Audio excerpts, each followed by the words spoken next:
Happy Thursday. Today we are talking about manifesting your goals and your dreams using your journal. I love journaling. It's a process that I have used for many, many years in order to have the life that I have now. And it's a life that I absolutely love and I'm excited about living. Which was not always the freaking case. I can promise you that like I did not always love my life. But getting clear on my dreams and my goals um, helped me to build the life that I have now. And what does that life look like? You might be asking if you are new here. Um, I left the United States in 2018. Since then, I have lived in 10 different countries in Southeast Asia, East Africa, Europe, and now in Mexico. I live in Playa del Carmen. And I pay for my life of travel through my own business as a writer. Um, and so I wanted to be able to talk today about how it is that you can use your journal to be able to find clarity in your dreams and to be able to help you move towards the kind of life that you actually want to be able to create for yourself. So first thing, um, I look at journaling as sort of like having a board meeting with yourself. Um, we all have a million and two thoughts kind of running wild. I call it free range thoughts running wild in our heads, right? And you don't truly understand what it is that you think or feel about a thing, at least for me, until you start to sit down and put it down on paper. I need to be able to put it down on paper because writing is how I personally make sense of the world and my place in it, my role in it. It's like having a conversation with myself. I sit down and my journal acts as sort of like a personal boardroom where I get to be, the CEO, the strategist, and the creative director of my life, really. And I get to sit down and sort through all of the extra noise. I get to just to think about what my priorities are. I get to make all of the executive decisions about the direction of my general life, my the money that I'm making, and how it is that I want to be able to move around the world. Literally, this is how I think of it. And so I invite you to do the same with yourself.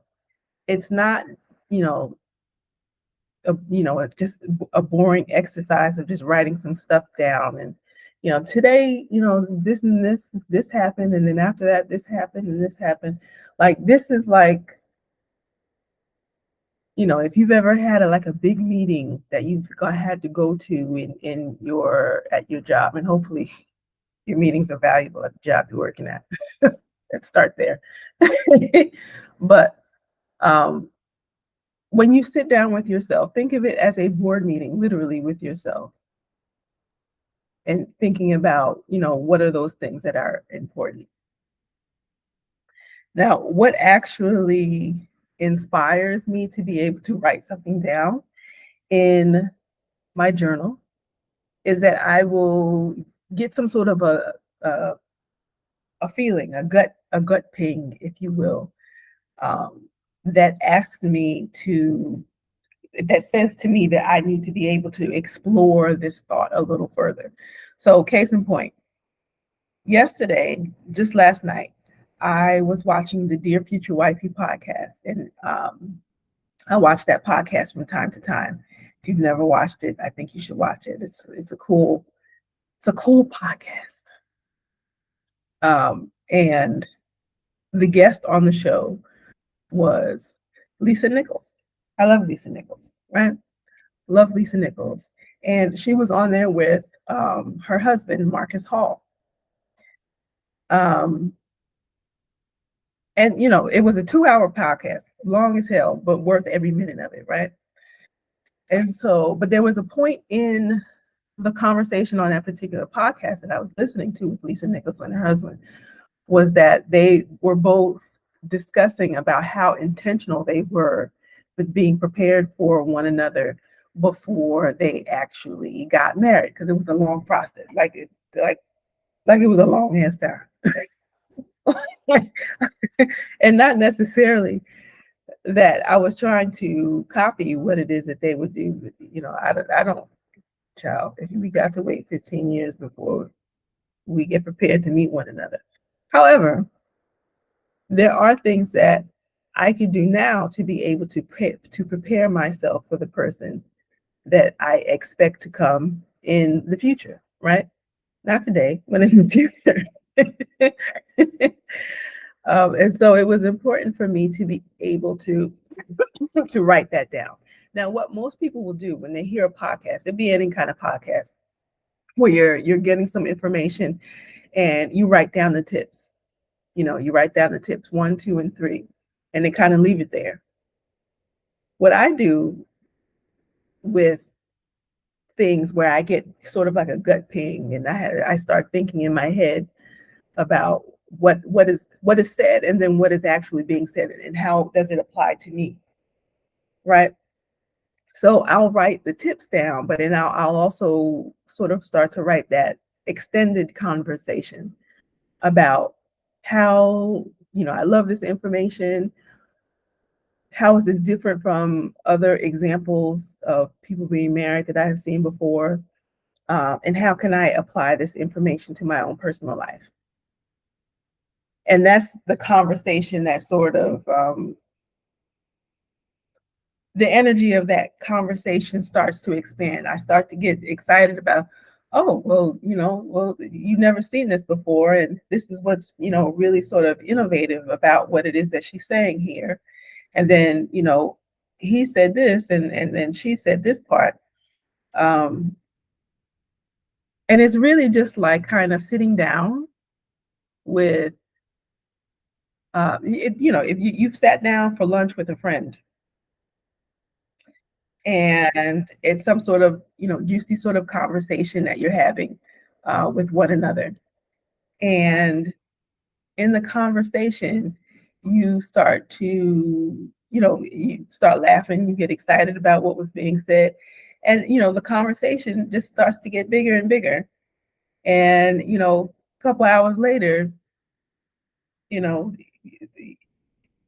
you realize it felt like a minute, but it's actually been a couple of hours that you've been sitting there, right? That's the sort of thing, the energy that I'm talking about here. That's the kind of energy that I'm talking about when you sit down with your journal. When I say that your journal takes on an energy, or the thoughts that you're putting down into your journal, it takes on an energy of its own. That's kind of what it is that you're looking for. It's like sitting down with a friend, and you started talking, and you know you were so interested in the conversation that, you know, a couple of hours have gone by and it felt like you just sat down. And really, that has really just sort of been the key to everything that I feel like I have accomplished in the last maybe 20 years of my life. You know, like well before I had ever left the United States in 2018, I just had a dream of being able to move around the world and do something with writing, and to be able to spend time in foreign countries.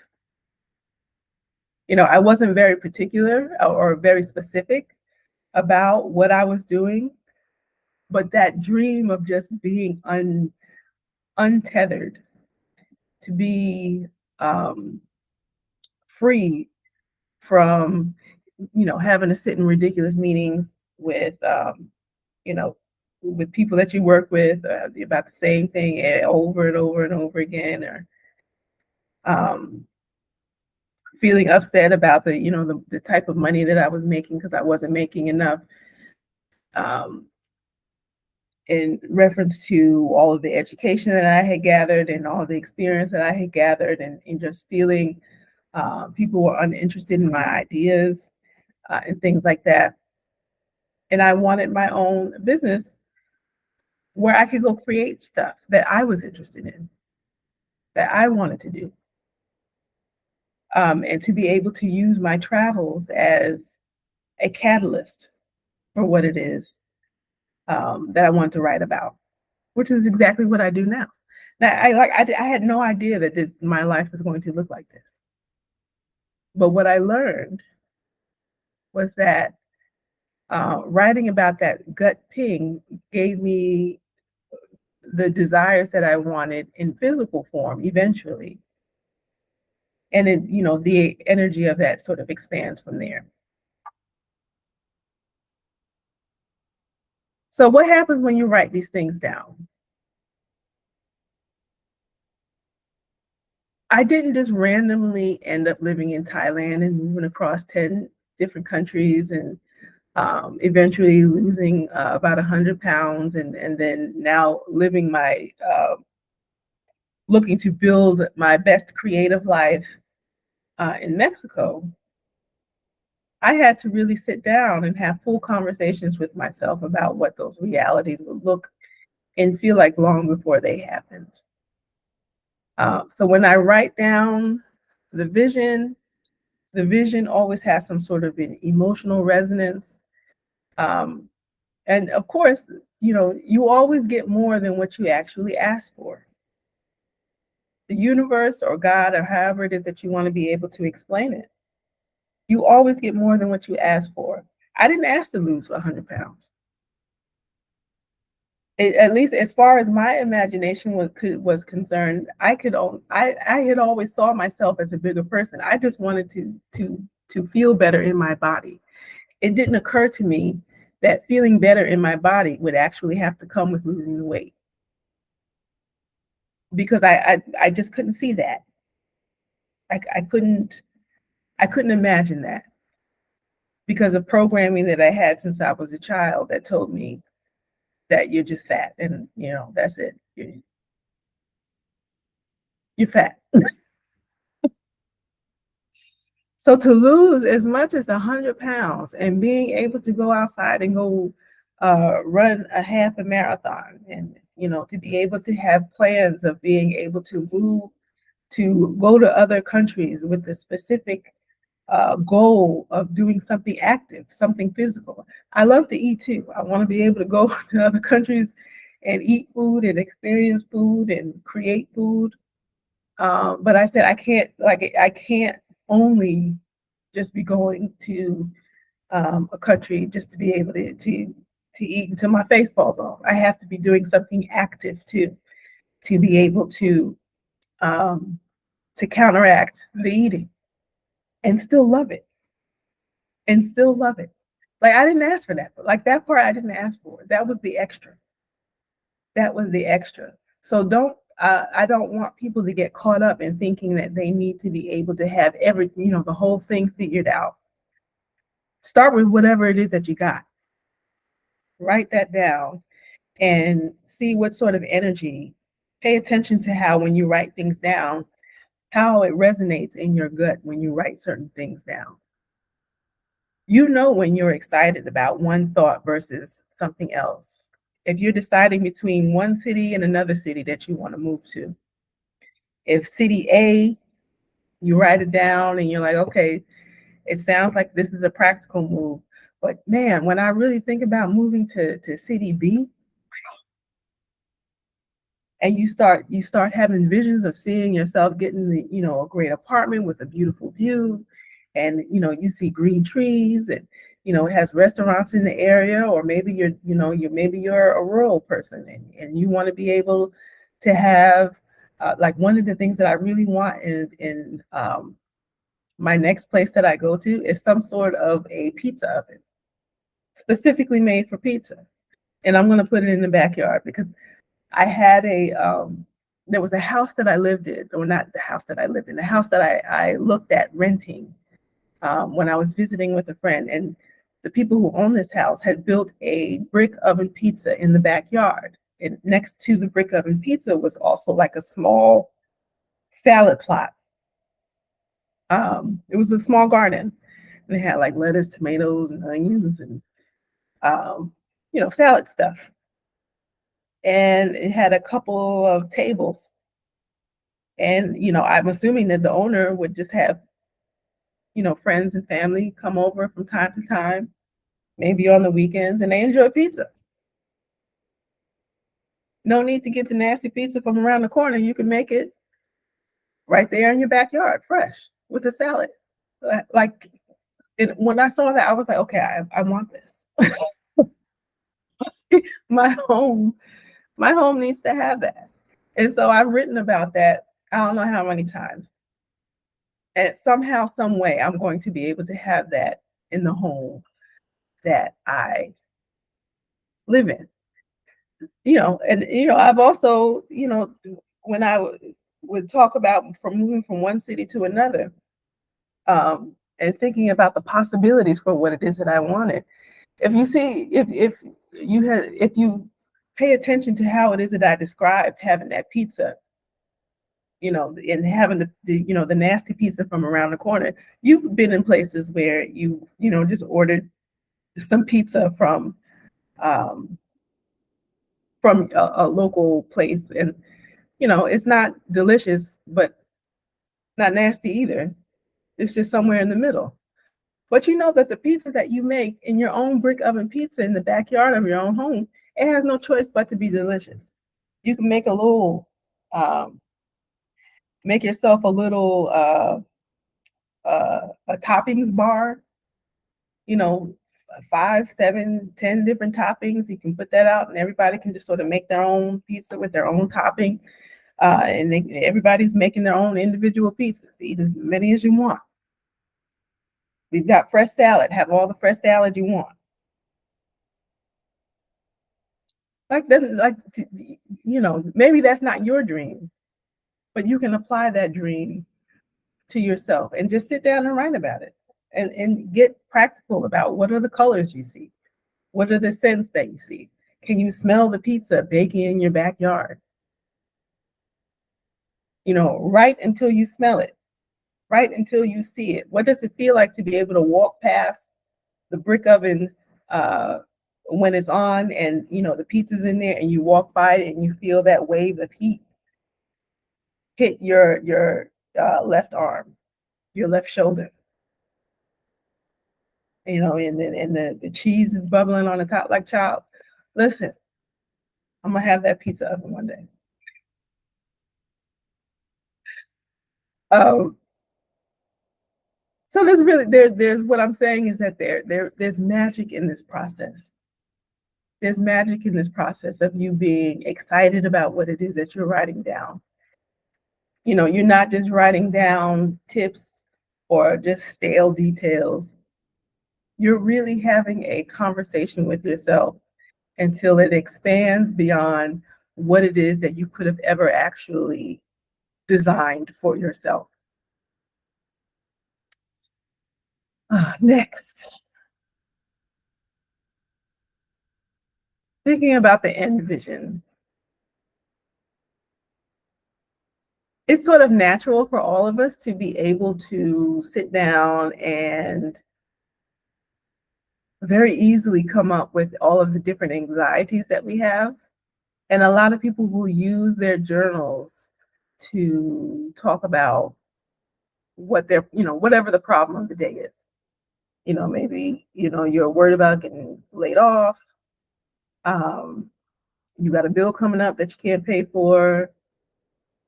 Maybe someone's sick, somebody who hurt you in the past, and you're thinking about, how this happened. We all have those things. And of course, you can use.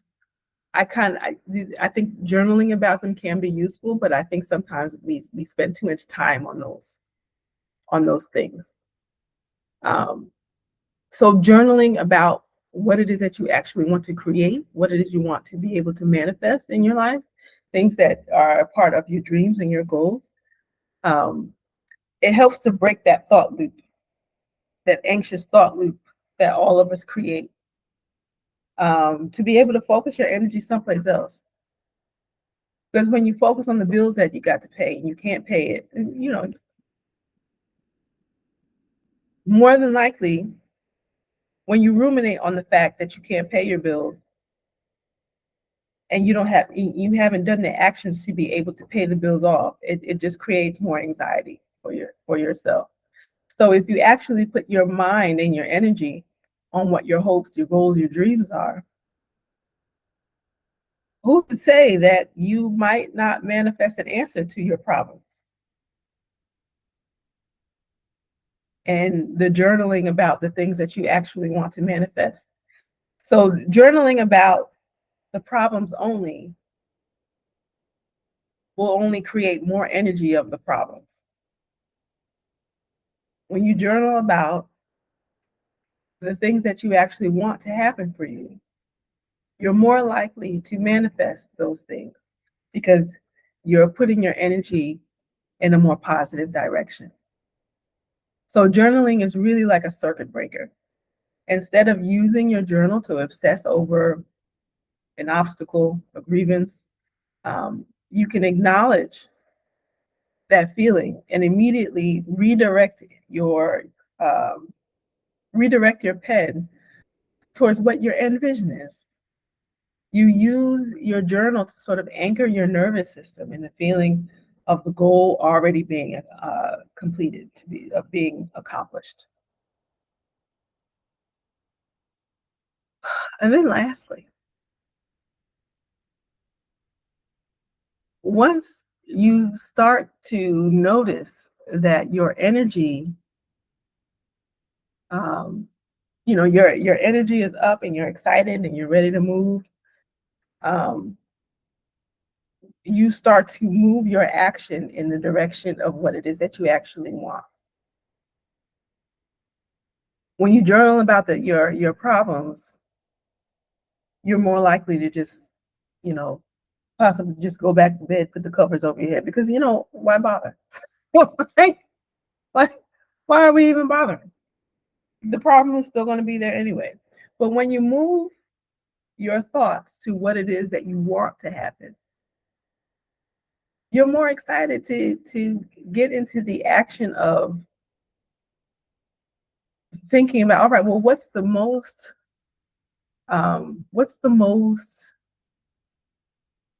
logical next step for me to be able to move in the direction of where it is that I want to be able to go. So instead of sitting back and waiting for something to happen, because when we use the word manifestation, I think a lot of people kind of they misunderstand the term. Manifestation doesn't mean that stuff just happens in the air by osmosis. You actually do have to move something. You do have to move something. It's a matter of figuring out where is it that your energy feels good about being, and then actually using that energy to move you towards action, towards the thing that you want to create. Manifestation is not magic in the way that some people like to be able to call it. It's magical, sure, but it's not witchcraft in that way that a lot of people like to put it. Um,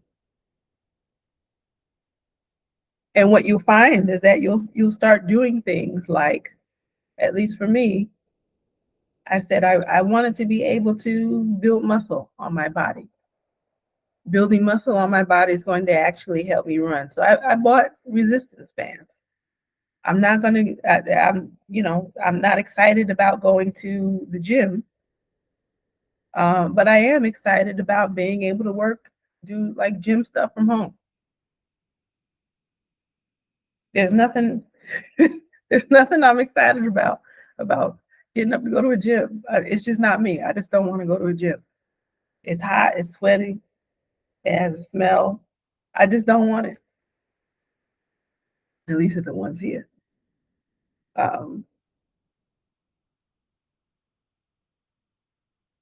they're just it's hot. I think there's only a couple of gyms here in Playa del Carmen that actually has air conditioning. You know how hot it is? It's like it's hot season now, so it's like the actual degree temperatures is maybe like 95, 98 degrees. But the with the humidity, they would say, oh, but it feels like 108 degrees. And then you want me to go into somebody's hot, sweaty gym to do exercise? Like I'm not doing that. I'm not doing it. Some people are gym rats. God bless you. I'm gonna sit here. I'm gonna get these bands and do this exercise. And that's about as far as I'm gonna go. And you know what? They work. I can feel the difference in my legs. My legs are getting stronger. So that in the evening, when I actually go outside to do my walking and my short sprints, my short runs, or even walking up the stadium steps at the track, I can feel the difference in my arms and my legs. I carry my body differently. And so I've been able to sign up for a 10K race in December. Sign up for a 10K race in December in Cancun. I'm so excited. And that's really only because I have the emotional clarity that I achieved on paper, and I've been able to move that into action that works for me.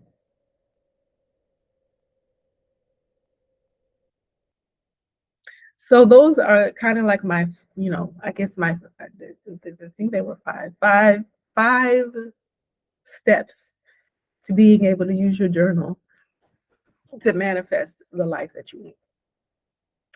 Now, if you want to be able to sit down and sort of start this process, um, you can do that. You can sort of just sit down and think about um, what's the latest desire that you've been keeping trapped as a someday thought. Like what is something that you said that someday I would love to really be able to achieve that. What's something that you've kind of put on the shelf, and a dream that you've put on the shelf and you thought, you know, there's no point in really thinking about this because it's never going to happen. I want to challenge you to pull it off the shelf, pull out a journal. It could be a formal journal. It could be a napkin. It could be, a scrap piece of paper, a receipt, whatever you got, a $1 notebook. Who cares? It doesn't have to be cute. If it is cute, wonderful, but it doesn't have to be. And just write down, what is that dream? And really get into the emotion of what that dream is. What does the dream look like? What does it taste like? What does it feel like? And notice how your body feels when you talk about it. Like, you're allowed to have those things. Like, I can't even tell you how many people in my life have tried to extinguish that fire about how it is that I feel, about how it is that I want to be able to live my life, how I want to be able to go and live my dreams. And it's not right. It's unfair. It's unfair. You are here to be able to live the best life absolutely possible. You have a right to be able to hold on to and pursue your dreams in the way that you want to be able to do them. You know, so long as we're not out here trying to infringe on other people's right to be able to live, you know, I think that we all should have a right to be able to live our lives in the way that we want. And you being able to sit down and take the step of being able to write down what it is that you actually dream about, to actually like walk up, like in your mind, see yourself getting up off the couch, going to the shelf, taking that dream up off of the shelf, look at it in your hand, and write about what that thing is. Write about it. child. And then writing it down, think about, do this for 15 minutes, 10, 15 minutes, and think of it as your personal board meeting with yourself on paper today. Have a conversation with yourself about what that thing that you have put on the shelf about. And just pay attention to how that feels in your body. Like, enjoy that. Enjoy that. Don't think about, well, it's never going to happen. And, such and such did this, and I can't ever do this because I look like this. And put all of that stupidness to the side for a minute. And just assume that all things are possible.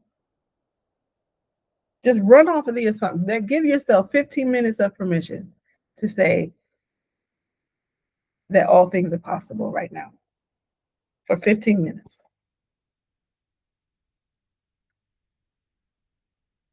And that's what I got today. That's what I got for you. I would really love to be able to hear, like, if you actually sit down and do this, I would love to be able to hear from you in the comments. Hit the like button as well as the subscribe button if you are new here. I am trying to move this channel towards monetization. Working towards monetization will help me to be able to reach more people, and it will help me to continue the life that I want to be able to live. I do not want to have a life where I am attached to a job. I feel like my role in life is to be able to help women to be able to dream again. A lot of us, we get to 40 and 50 years old and we're just like, there have been so many things that have happened within our lives by the time we get to this age where we stop and we think, why bother? And it makes me so sad. And like, honestly, like, I sit down and I cry about it sometimes. And I even cry sometimes for the old Halana, because I remember I had moved into my dad's apartment, or my dad's home with his wife. And I was sitting on the couch one day. I was about 41, about 41 years old. And I'm sitting on the couch and I'm like, I asked my dad, where did I go wrong? Like, how did my life end up like this? And at the time, I had, broken up with somebody. After I had gotten divorced from somebody I had been married to for 8 years. And, when you get married, I don't think anybody ever really gets married with the assumption that they will eventually break up soon. You get married and you hope that it will turn out to be your forever thing. But it's not so much the sadness about that the marriage ended, because it absolutely needed to end, but it's the grief of letting go of the hope that what you thought you had was real. That's the part that breaks your heart. Facing the honesty of what it is that you have spent many years creating, and realizing that I don't want to call it a waste of time. I don't think anything ever is a waste of time. But that wasn't good for me. It wasn't good for me. And there's a lot of reasons why I chose that.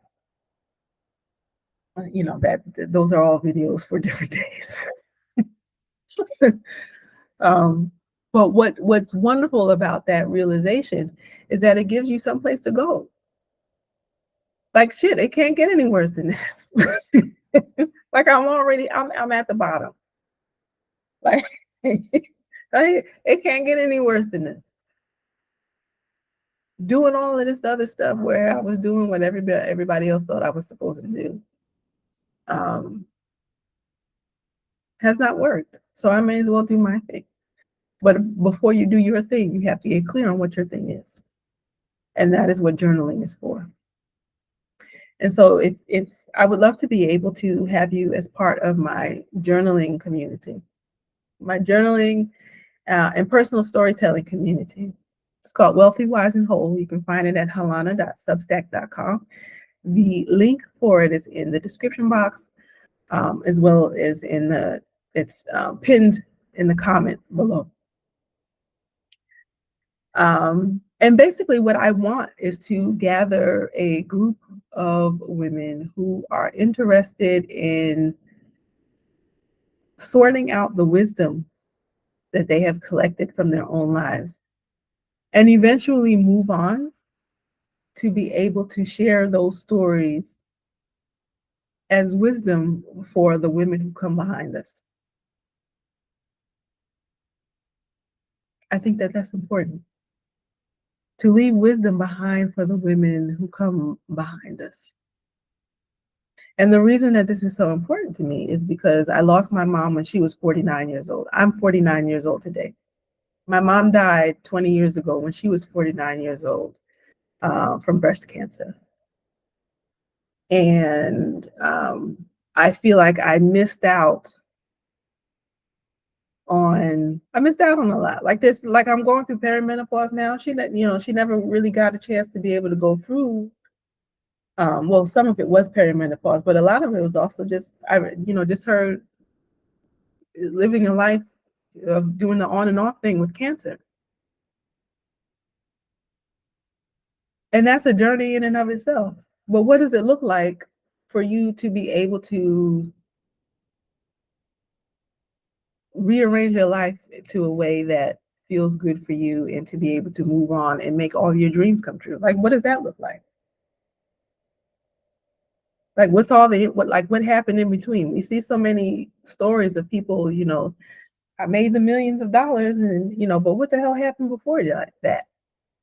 Like people make it seem like making the $1 million is the only dream, first of all.